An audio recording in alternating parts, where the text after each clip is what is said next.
Meus amados irmãos e aos nossos queridos visitantes, que as bênçãos dos altos céus sejam dispensadas por intermédio do nosso Senhor Jesus Cristo, que o Espírito Santo esteja pairando aqui nessa noite, abençoando cada coração, quebrantando os corações e também nos trazendo verdadeiro arrependimento e conversão para a glória de Deus Pai, nessa noite.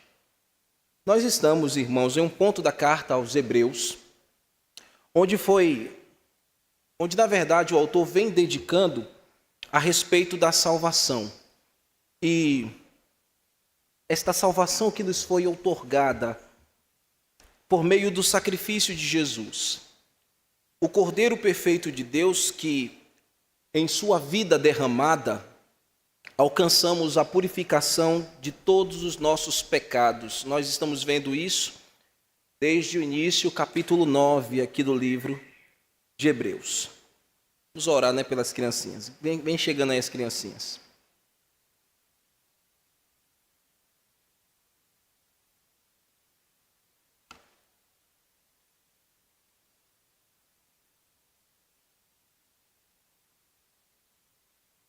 Vai ser o Gilmar, é? Pai, abençoa nossas crianças nessa reunião agora, que elas terão. Que o Senhor possa falar aos corações, usa a irmã Mara, Pai, e as pessoas que estarão com ela nessa atividade. Abençoa nossas criancinhas com a Tua palavra, que possa encontrar guarida no coração delas, transformando o Senhor, para a glória do nome de Jesus. Nós oramos. Amém. Podem ir, queridos. Então, como eu estava dizendo, o autor está fazendo um paralelo, irmãos, com a antiga aliança, no que tange seus atos cerimoniais, realizados para a purificação daqueles que estavam contaminados. É lógico que essa impureza e essa contaminação são sinônimos de pecados acumulados sobre o povo, onde a ira de Deus deveria ser apaziguada. Então, nos sacrifícios, naquele dia de expiação, como a gente tem aprendido aqui.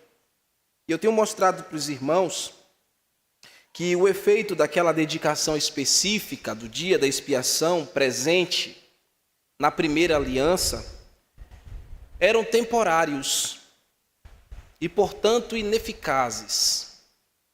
Havia o dia da purificação dos pecados do povo de Israel, mas não era uma purificação plena, perene, era algo ineficaz e temporário.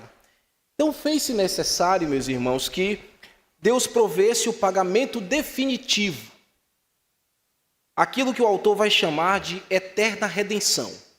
Então nós estamos vendo estes termos: aliança, nova aliança, primeira aliança, redenção, eterna redenção. E nós vimos o autor mostrando aos nossos irmãos que Jesus Cristo, derramando o seu precioso sangue em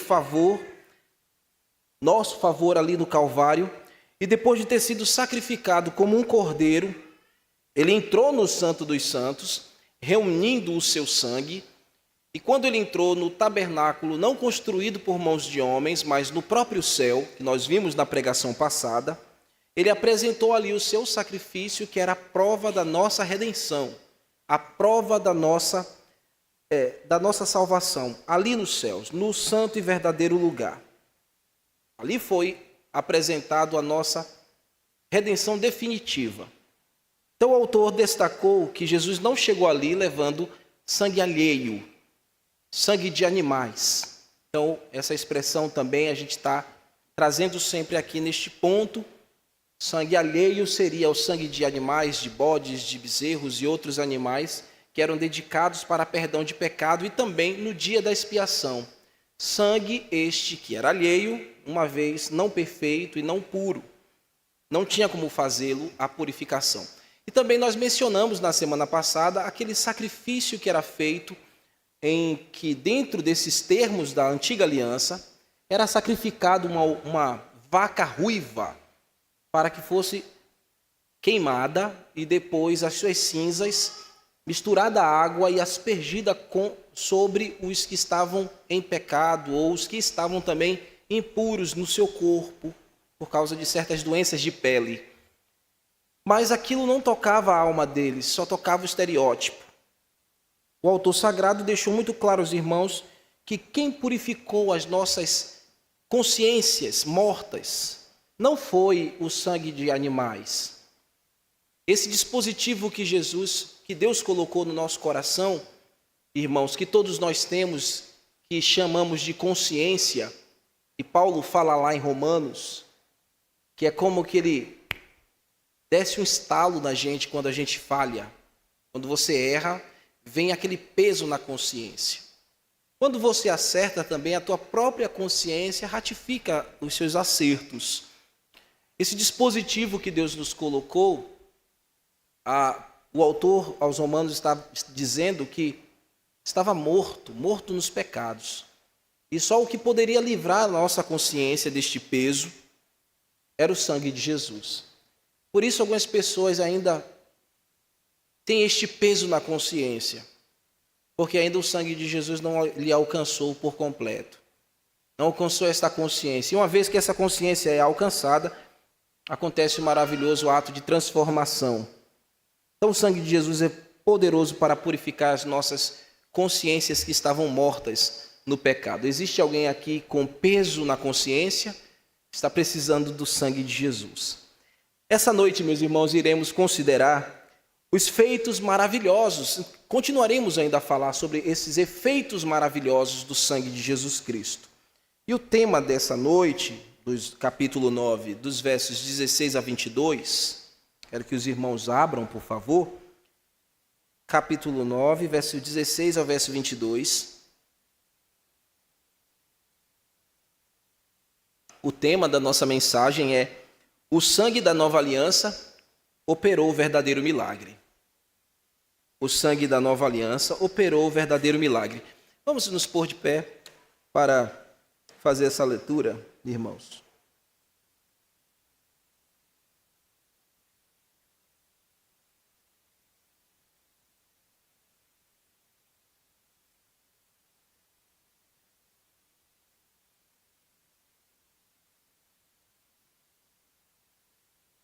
Hebreus capítulo 9, versículo 15 ao versículo 22. Por isso mesmo, ele é o mediador da nova aliança, a fim de que, intervindo a morte para a remissão das transgressões que haviam sob a primeira lei, recebam a promessa da vida eterna aqueles que têm sido chamados. Porque onde há testamento é necessário que intervenha a morte do testador. Pois um testamento só é confirmado no caso de mortos, visto que de maneira nenhuma tem força de lei enquanto vive o testador. Pelo que nem a primeira lei, nem a primeira aliança foi sancionada sem sangue. Porque, havendo Moisés proclamado todos os mandamentos segundo a lei, segundo a primeira aliança, a todo o povo, tomou o sangue dos bezerros e dos bodes, com água e lã tinta de escarlate e esopo, e aspergiu não só o próprio livro, como também sobre todo o povo, dizendo: este é o sangue da aliança a qual Deus prescreveu para vós outros. Igualmente, também aspergiu com sangue o tabernáculo e todos os utensílios do serviço sagrado. Com efeito, quase todas as coisas, segundo a lei, segundo a primeira aliança, a lei de Moisés, se purificam com sangue. E sem derramamento de sangue não há remissão. Vamos orar, meus irmãos. Ó Senhor, obrigado pela leitura da Tua palavra. Nós amamos a Tua lei, Senhor. Amamos os Teus decretos. Amamos a Tua palavra, Senhor.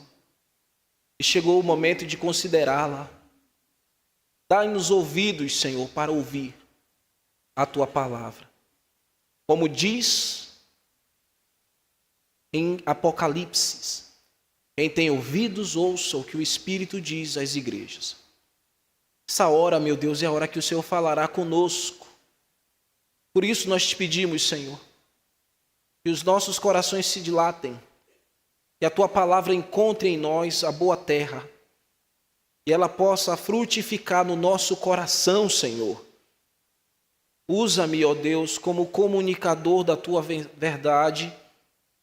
Pela Tua misericórdia lhe peço, Senhor, para que haja edificação no meio da igreja, para que todos que estão aqui e aqueles que nos acompanham, Senhor, pela transmissão, sejam alcançados por ela. Não seja, meu Deus, a minha voz, mas a Tua palavra penetrando o coração e trazendo transformações profundas para a honra e glória do nome de Jesus. Amém. Podeis sentar, irmãos.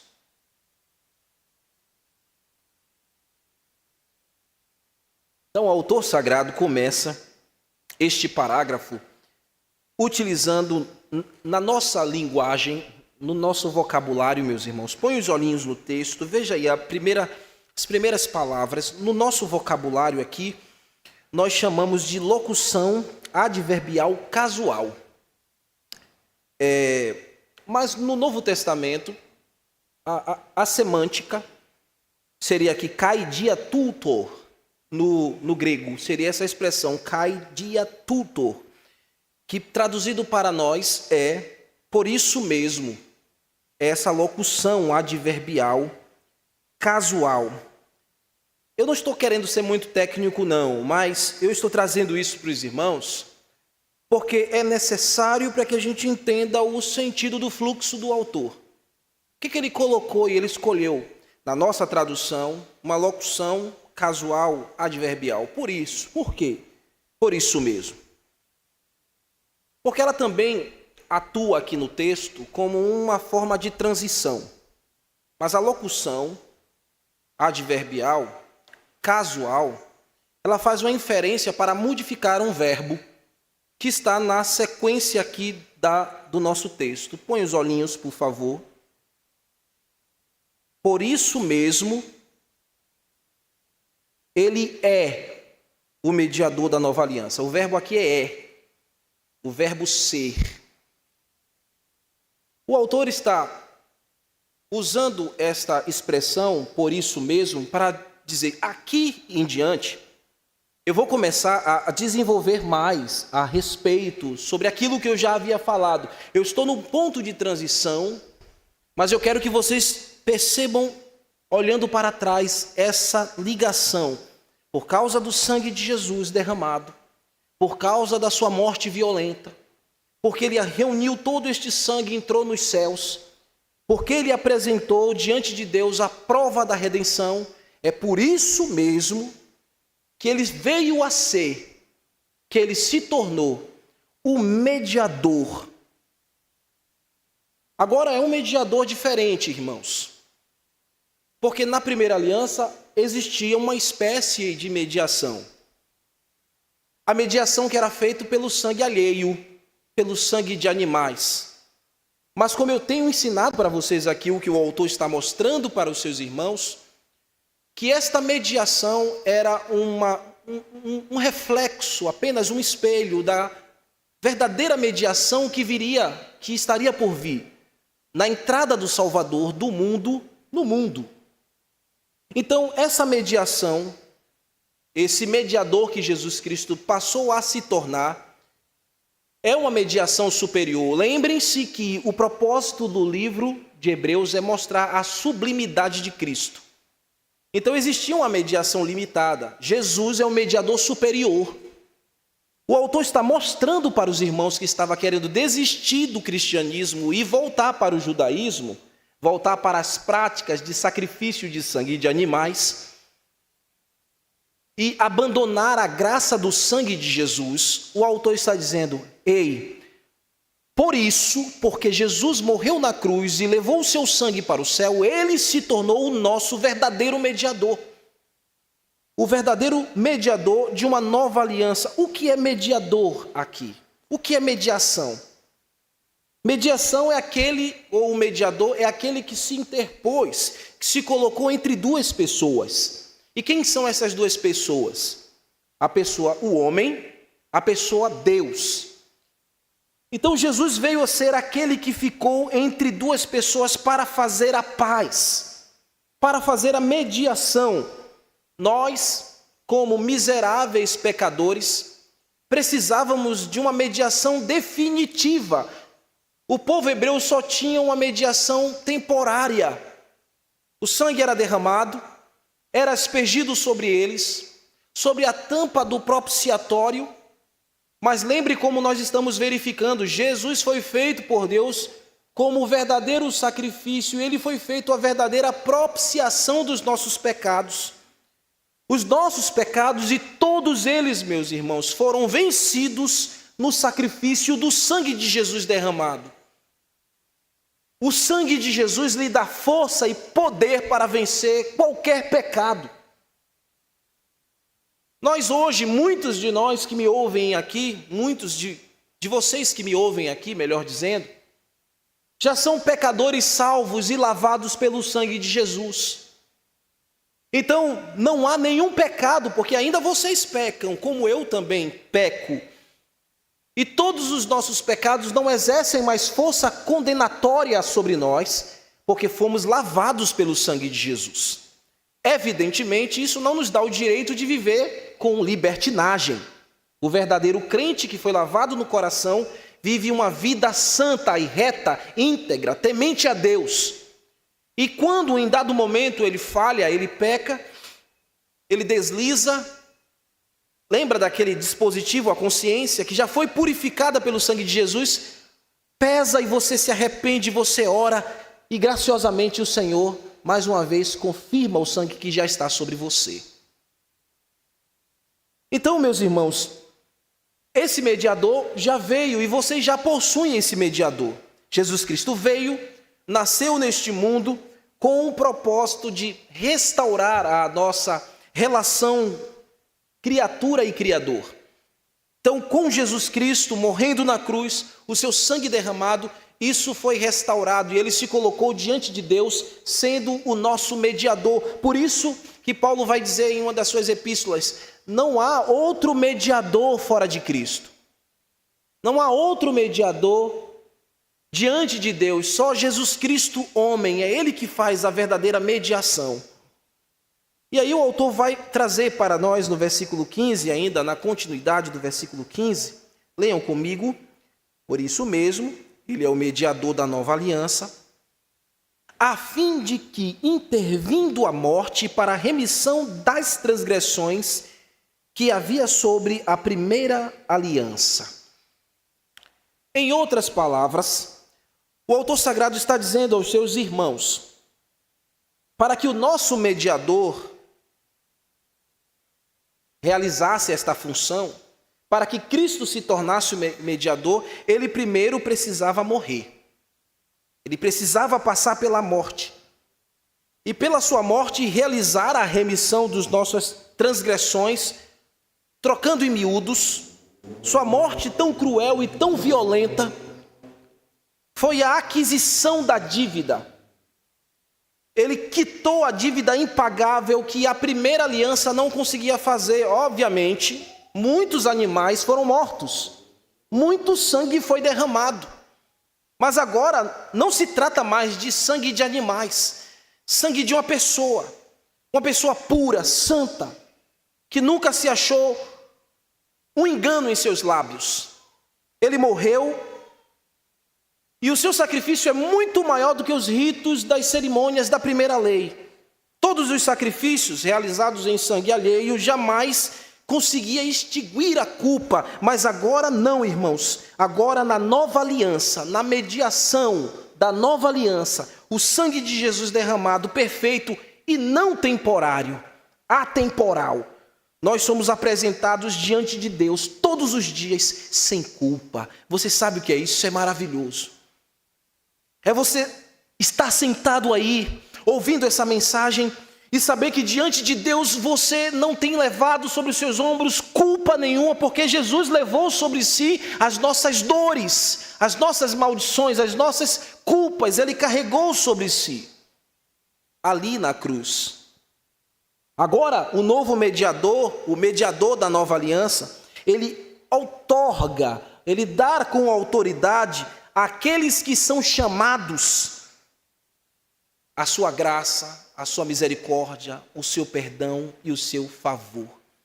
Então você recebeu de Deus, pelo sacrifício de Jesus, este teu mediador, porque ele é o teu mediador. Você recebeu a graça dele, você recebeu o favor dele, você recebeu a misericórdia dele, você recebeu o seu amor revelado na cruz. Isso tudo foi feito por você. Aí o texto diz: para que recebam a promessa da herança aqueles que têm sido chamados. A sua morte, como nós estamos dizendo aqui, é o pagamento, a remissão, que tirou você da escravidão do pecado. Você que foi chamado. Esse termo é muito importante aqui. Aqueles que são chamados. Deus, de maneira soterológica, eu estou falando para vocês também desde o início da exposição, quando começamos a expor o capítulo 9, que o capítulo 9 e o capítulo 10 é rico em soteriologia, que é a doutrina da salvação. Você que foi chamado, você recebeu a salvação de Deus. E essa expressão que nós lemos aqui, recebam a promessa da eterna herança, põe os olhinhos no texto, versículo 15 ainda, a parte final aí do verso. Recebam a promessa da eterna herança aqueles que têm sido chamados. Essa expressão eterna herança que o autor está comunicando aqui significa salvação e vida eterna. Eterna herança é isso. Salvação e vida eterna. São dádivas superiores que só podem ser dispensadas sobre aqueles que foram chamados para a vida eterna, sobre aqueles que receberam o sangue de Jesus sobre si. Se você foi banhado pelo sangue de Jesus, ao passo que o Espírito Santo lhe convenceu dos seus pecados, a tua história foi mudada e você agora é pertencente a ti as promessas, as ricas promessas da salvação e da vida eterna. E por onde é que esse chamamento vem, meus irmãos e ouvintes? Vem pelo Evangelho. É o Evangelho de Cristo, da graça de Jesus que nos chama, que nos chamou. Sempre foi pela graça. Sempre, meus irmãos e ouvintes, desde até a antiga aliança, do sangue derramado dos animais, muito embora aquele ritual fosse apenas alusivo ou apontasse para o sacrifício maior desse mediador que é Cristo, ali já carregava embutido nele a promessa de que Deus enviaria um Cordeiro Santo que seria imolado para o perdão dos nossos pecados e, por fim, a vida eterna. Todos aqueles sacrifícios apontavam para isso. Alguns remanescentes do passado não conseguiam enxergar com clareza. Outros entenderam e enxergaram com clareza e, portanto, foram salvos pela graça da promessa do Messias. Quando eles viam o sangue derramado, eles lembravam da promessa de que viria alguém, que Deus enviaria para salvar o seu povo. Jesus Cristo, então, entrou no tempo. Nós estamos agora às portas de celebrar o Natal, o nascimento.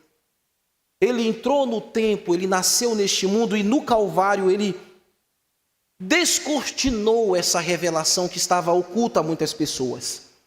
Lá na cruz, quando ele disse, está consumado, naquela vil e terrível cruz, ele mostrou a maravilhosa graça da redenção e da salvação a todo aquele que crê. Então é no Evangelho, que é o poder de Deus, comunicado a pecadores, que os trazem ao arrependimento. E os eleitos ouvem a voz, o seu chamamento. Enquanto os seus ouvidos estão agravados, eles não podem ouvir a voz de Deus chamando pela pregação. Mas quando Deus os escolhe, essa pregação sai dos seus ouvidos e entra no seu coração. E aí, meu irmão, há um novo nascimento, há o perdão, há a purificação do pecado. O sangue de Jesus lava o coração de tal indivíduo. Então, pelo chamamento do Evangelho, esta pessoa é salva. Se você esta noite está aqui ouvindo essa mensagem, se você é um escolhido, você vai dar atenção ao que você está ouvindo. O Senhor vai lavar o teu coração e você se arrependerá. Então o sacrifício do sangue de Jesus fará verdadeiro sentido para você. Então o Natal, que daqui a pouco nós iremos celebrar, fará verdadeiro sentido para você. Jesus nasceu neste mundo para ser o nosso mediador. Ele nasceu neste mundo com um propósito: morrer para o perdão dos nossos pecados. Nós celebramos o Natal porque o Salvador veio ao mundo para morrer pelos nossos pecados. Então, se você é eleito, você vai participar dessas promessas superiores. Então você ouvirá o Evangelho e o teu coração não vai resistir. Você vai ouvir Jesus te chamando pela mensagem bíblica ao arrependimento e você será incapaz de resistir. Porque aquele que é chamado por Deus não resiste à voz de Jesus. Ele vem em lágrimas, então você vai poder olhar para a cruz e dizer: bendita a cruz e este sangue derramado, onde eu pude receber a purificação dos meus pecados. Jesus vai apagar a condenação que pairava sobre você. Você nascerá de novo e Ele vai declarar diante de todos os anjos e diante de todas as trevas que você foi justificado e é inocente e liberto, e a salvação está garantida para você em Jesus, e um dia o teu corpo mortal será glorificado para que você viva eternamente na presença do teu Salvador. Isso por causa do sacrifício de Jesus. Isso só pode ser válido por isso. Agora vejam comigo o verso 16 ao verso 18. Do verso 16 ao verso 18, o autor vai introduzir uma importante terminologia aqui para nós. Isso vai desenvolvendo o seu argumento dentro disso, o respeito da morte de Jesus. Ele usa a expressão testamento.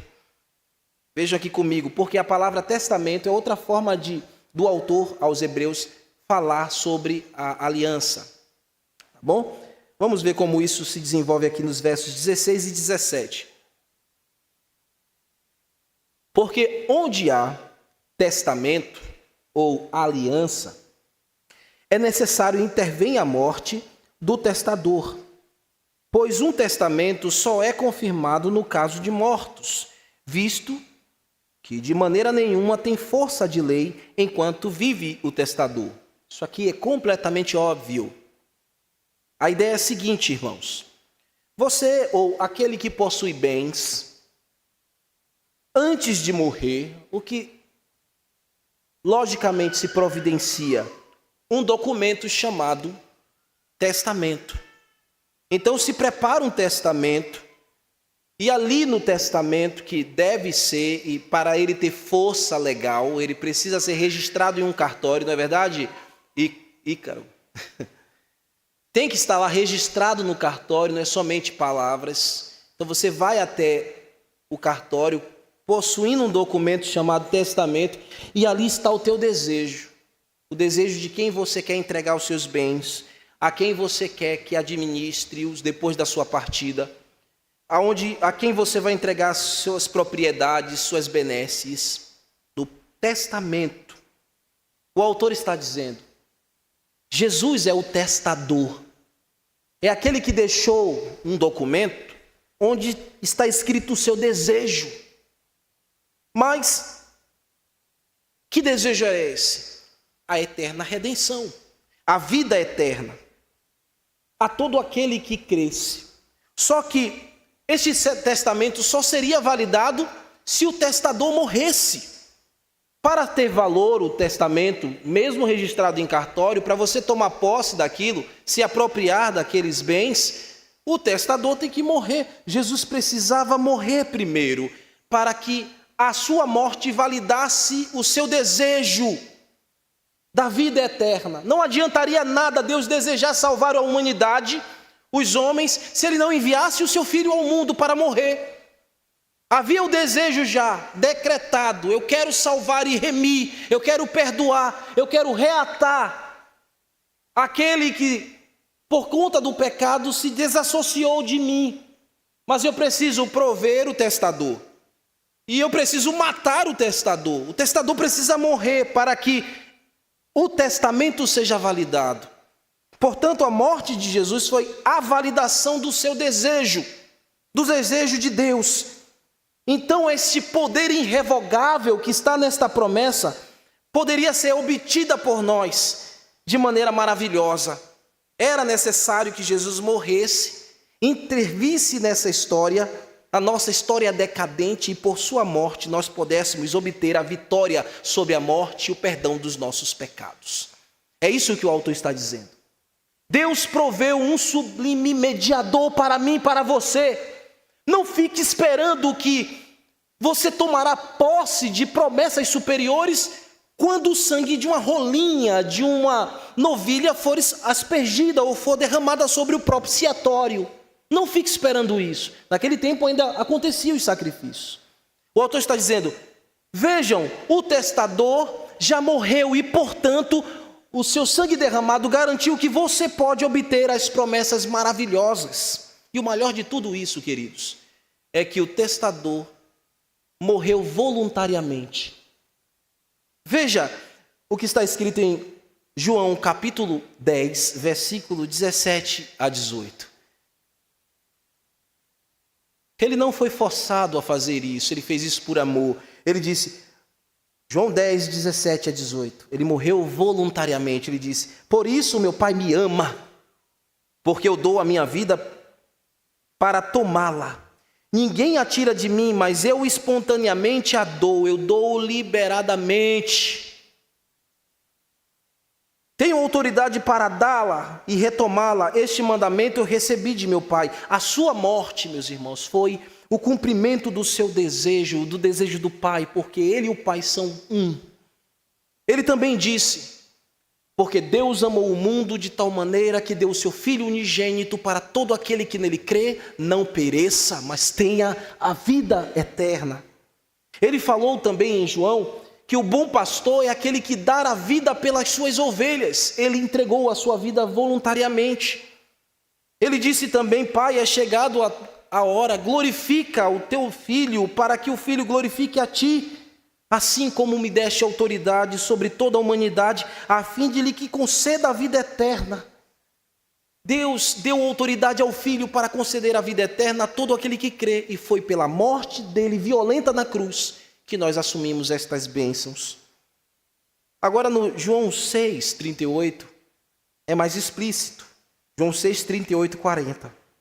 Porque eu desci do céu, não para fazer a minha própria vontade, não para cumprir o meu próprio desejo, mas a vontade daquele que me enviou. E a vontade daquele que me enviou é esta: que eu não perca nenhum de todos que ele me deu, mas que eu os ressuscite no último dia. De fato, a vontade do meu Pai é que todo aquele que vir o Filho e crê nele tenha vida eterna, e eu o ressuscitarei no último dia. Isso é maravilhoso, meus irmãos. Era a vontade de Deus, e o testador entregou a sua vida. O sangue de Jesus derramado garante esta virtude para mim e para você. Agora veja o verso 18 e 19. No verso 18 e 19, o autor sacro, ele lembra aos nossos irmãos que o sangue, e podemos ler aqui a morte, sempre foi o meio pelo qual se ratificava promessas ou pactos. Alianças eram confirmadas com sangue derramado. Ele vai dizer no verso 18: pelo que nem a primeira aliança foi sancionada sem sangue.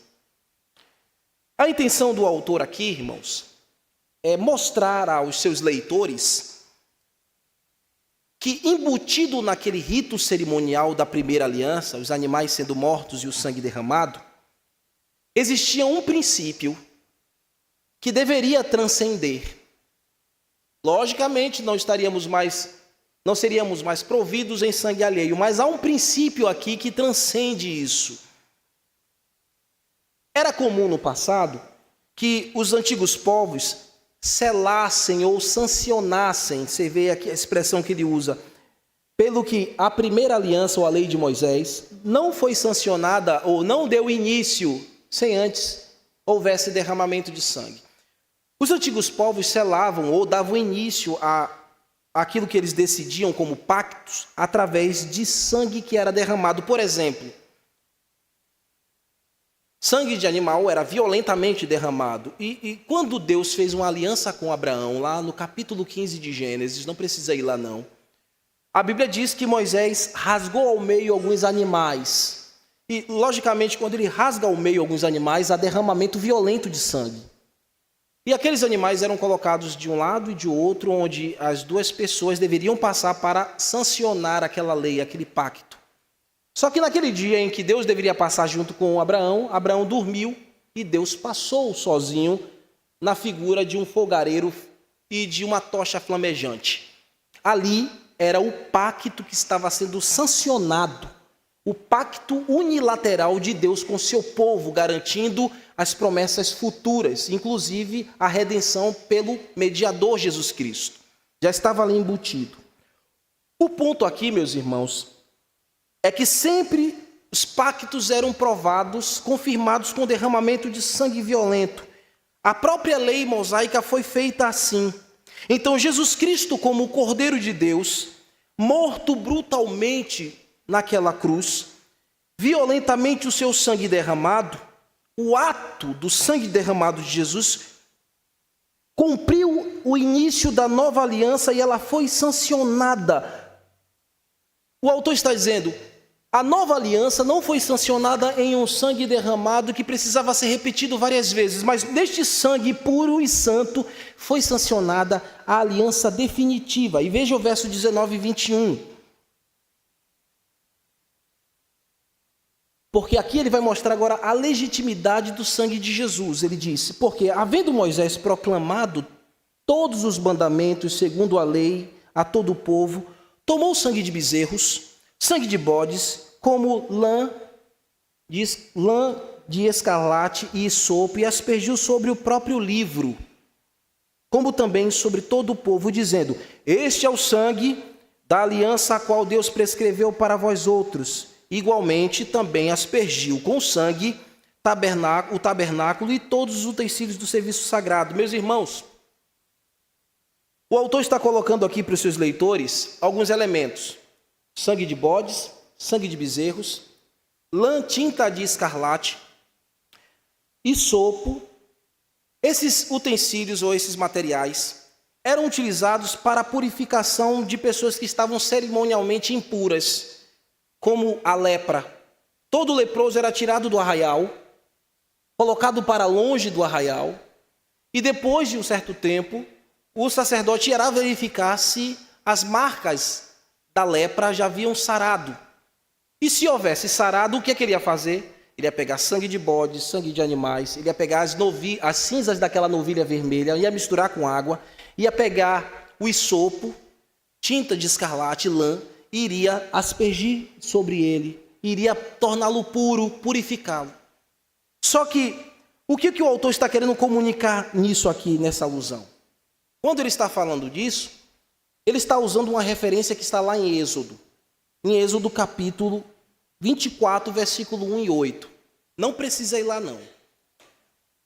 Nessa referência de Êxodo 24, 1 e 8, mostra o dia em que Moisés leu a lei para o povo. E nessa lei existia um livro que Moisés escreveu todos os 10 mandamentos, escreveu também a ampliação dos 10 mandamentos e outros decretos e ordenanças que Deus deu ao seu povo. E quando Moisés fez isso, ele leu diante do povo e o povo disse, vamos cumprir tudo isso. O que Moisés fez? O autor sagrado nos afirma aqui em Hebreus, isso não está registrado em Êxodo, mas por revelação, o autor sagrado colocou aqui em Hebreus dizendo que Moisés tocou aquele livro com sangue. Ou seja, para legitimar tudo aquilo, para consagrar tudo aquilo.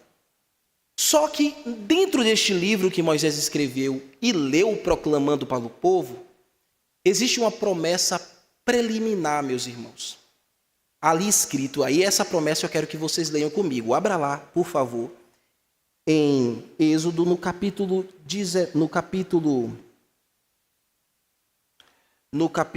19, Êxodo 19, versículo 5 ao versículo 6. Aqui era uma prévia, algo preliminar, que Deus cumpriria lá na frente. Olha o que ele diz. Estava lá no livro que Moisés leu, e segundo o autor aos Hebreus, foi aspergido com sangue. Agora, pois, se diligentes ouvires a minha voz, e guardares a minha aliança, então sereis a minha propriedade peculiar. Vocês vão ser a minha propriedade particular. Dentre todos os povos. Porque toda a terra é minha, eu sou o dono, eu sou o soberano. Eu dou a quem eu quero a herança. Vós me sereis reino de sacerdotes e nação santa. São essas as palavras que falarás aos filhos de Israel. Irmãos, o autor está dizendo que quando Moisés leu isso, ele ungiu com sangue de animais. Mas estas palavras aqui, que são promessas que se aplicam a mim e a você, não foram cumpridas ao povo de Israel na íntegra, mas na nova aliança isso se cumpre. Na nova aliança nós podemos dizer, eu pertenço a Deus. Deus me comprou com o sangue do seu filho e agora eu sou propriedade exclusiva de Deus. Você pode sair daqui essa noite proclamando essa verdade. Deus me fez sua propriedade porque Jesus derramou o seu sangue. Não foi o sangue dos animais que tocou o livro onde estava escrito isso, mas foi o sangue de Jesus que tocou essa realidade e fez ela possível a mim. Por causa do sangue de Jesus eu me tornei sacerdote e nação santa. É pelo sangue de Jesus que nós vivemos estas promessas gloriosas aqui e eternas. Não foi o sangue de animal que pôde tornar isso real na antiga aliança, mas na nova aliança, o sangue de Jesus, você é sim propriedade de Jesus. Você pertence a Jesus. Você não pertence ao diabo. Quem foi que lhe tirou da escravidão do pecado? O sangue de Jesus derramado. E ao lhe tirar de lá, lhe fez propriedade exclusiva de Jesus. Você pertence a Deus. Você não pertence ao diabo. O seu destino não será mais a perdição. Por quê? Porque você agora é propriedade peculiar. Lá no passado, quando o sangue dos animais tocou este livro escrito essa verdade, não foi ali que foi ratificado, irmãos, isso. Mas foi no sangue de Jesus. Eu sei que a nação de Israel terá o cumprimento disso e será algo futuro. E um dia, meus irmãos, como Pedro falou lá em Atos 2, 22, 24, esses varões israelitas, um dia eles vão chorar, eles vão entender que aqueles que eles rejeitaram, que eles crucificaram por mãos de iníquo, era o Salvador prometido que verteu o seu sangue na cruz para garantir essas promessas para eles. Lá está escrito assim, irmãos, em Atos: varões israelenses, atendei as palavras de Jesus o Nazareno, varão aprovado por Deus, diante de milagres, prodígios e sinais, os quais o próprio Deus realizou por mediação dele, entre vós, como vós sabeis, sendo este entregue pelo determinado desígnio e presciência de Deus, vós o matastes. Vocês, hebreus, vocês mataram o nosso Salvador por mãos de iníquos, o qual Deus ressuscitou dentre os mortos, rompendo-lhe a grilhão da morte, porque não era possível que ele fosse retido por ela. Chegará o dia, meus irmãos, que os israelitas irão chorar, eles irão lamentar, eles se arrependerão como se planteia pelo primogênito. Será o dia do arrependimento e da convenção daquele povo. Então eles poderão olhar para Jesus e entender que o sangue derramado do Senhor comprou a sua salvação e vida eterna. Para concluir, irmãos, essa exposição, veja comigo o verso 19, o verso 22. No verso 22, o autor vai dizer que a primeira aliança purificava quase todas as coisas. O sangue violento dos animais purificava quase todas as coisas. Veja comigo o verso 22. Com efeito, quase todas as coisas, segundo a lei, se purifica com sangue. Esse termo aqui é muito importante. Quase todas as coisas. Se você for parar para ver no verso 21, na parte B, leia aí. O que era também purificado? O tabernáculo, construído por mãos de homens, e todos os utensílios do serviço sagrado. Mas o foco aqui, meus irmãos, que eu quero trazer para vocês, e que o autor estava mostrando para os seus irmãos no primeiro século, era que quase todas as coisas não são tudo. Meu pai dizia assim para mim, quando a gente estava assistindo futebol. E aí, quando ia ter cobrança de pênalti, aí o goleiro ia lá, acertava o canto e ia na bola, sabe, Lu? Senildo, ele tocava com o dedinho, mas a bola entrava. Eu dizia, pai, quase o goleiro pegou. Aí meu pai dizia, quase não existe. Essa palavra não existe, quase. Eu disse, como não, pai? Não, quase existe, a palavra existe, quase. Aí ele dizia para mim, mas ele pegou a bola? Eu disse, não. Então, ele quase pegou a bola, mas não conseguiu fazer a defesa. Irmãos, quase todas as coisas eram purificadas pelo sangue de animais, sangue alheios. Quase não significa tudo. O principal não foi purificado. E o que deveria ser purificado que não foi, era o quê? O coração. Os utensílios eram purificados. O templo ou tabernáculo erigido por mãos de homens era purificado. Mas o autor diz quase todas as coisas. Ele está dizendo, o teu coração não foi lavado pelo sangue de animais alheios. O teu coração foi lavado, foi purificado, de fato, pelo sangue derramado de Jesus. O sangue puro, divino, precioso de Jesus. Foi Ele que operou a transformação no teu interior. Sim, o sangue de Jesus, não o sangue de animais. O que é que purificou e nos remiu de fato? Foi o sangue de Jesus que nós não podemos de forma alguma abandonar. Nós não podemos desistir de Jesus. Nós não podemos desistir da obra que Ele realizou. Quantas bênçãos nos foram outorgadas com este sacrifício. É por causa do sangue derramado que o teu pecado foi remido. E que o teu coração foi lavado, a tua culpa foi retirada. Então, tudo agora para você faz sentido. Enquanto o sangue de animais não poderia fazer isso para você, enquanto buscar ajuda e auxílio em qualquer mediador alheio, você nunca conseguiu ser apresentado diante de Deus puro e perdoado. Somente no sangue de Jesus é que seus pecados são lavados. E por isso agora você pode fazer uma oração.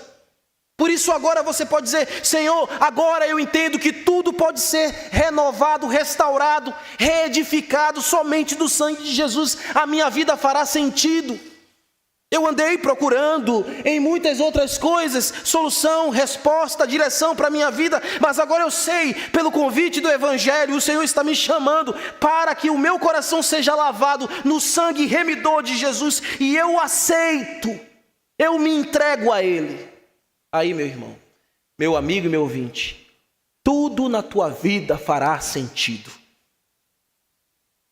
Aquilo que nada podia, aquilo que é o teu coração, que nada aí fora pôde purificar, aqui, no sangue de Jesus, na obra de Jesus Cristo, o sangue da nova aliança, pode operar o maior milagre, a transformação do caráter, o ser nova vida. Você poder sair esta noite como uma nova criatura. Você entrou aqui como uma criatura morta, velha, decadente em seus pecados, mas você pode sair desta reunião esta noite lavado, purificado, mais alvo do que a neve, porque o sangue de Jesus derramado lhe garante isso. Este ato sublime de Jesus Cristo garante isso a todo aquele que crê. Você não terá outro mediador. Enquanto você viver, você não vai encontrar alguém que possa realizar isso em você, por você. Somente Jesus, somente o Senhor Jesus Cristo pode ser o teu eterno redentor, o teu eterno remidor. Então você pode sair daqui não mais carregando os seus pecados, mas você pode sair daqui essa noite aliviado e lavado pelo sangue de Jesus e possuidor da herança. Você pode ter entrado aqui esta noite pobre, espiritualmente pobre em seus pecados, arrasado e condenado à falência espiritual, à morte eterna. Mas aqui você encontrou, pela pregação do Evangelho, o testador Jesus Cristo, que morreu voluntariamente para que você enriquecesse da graça, para que a graça de Cristo lhe tornasse rico em misericórdia, rico em perdão, e você poder caminhar pelas ruas de cabeça erguida, onde nenhum demônio, nenhum inferno, nenhum homem pode te condenar mais, porque em você agora pertence a salvação. Tu é agora alguém rico da graça. Você entrou pobre, mas você pode sair rico, porque o testamento pode ser dado a você, e você pode ser propriedade peculiar de Deus. Você pode ser uma nação santa, um reino de sacerdócio. Irmãos, que vocês possam receber esta palavra com todo o amor e todo o seu coração. E deixem que esta sublimidade desse nosso mediador e desse nosso testador alcance tua alma em todas as tuas dimensões.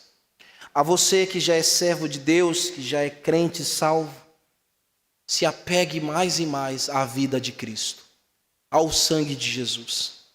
Se apegue mais e mais a esta segurança que não falha, a estas promessas que somente na nova aliança você pode viver. Nós estamos em uma nova dispensação e nós jamais iremos retroceder para aquilo que já não tem mais nenhuma eficácia. Em Jesus temos estas santas promessas garantidas para a vida eterna. Que Jesus abençoe e aplique essas verdades no teu coração. Amém? Vamos ficar de pé e vamos orar, agradecido ao Senhor.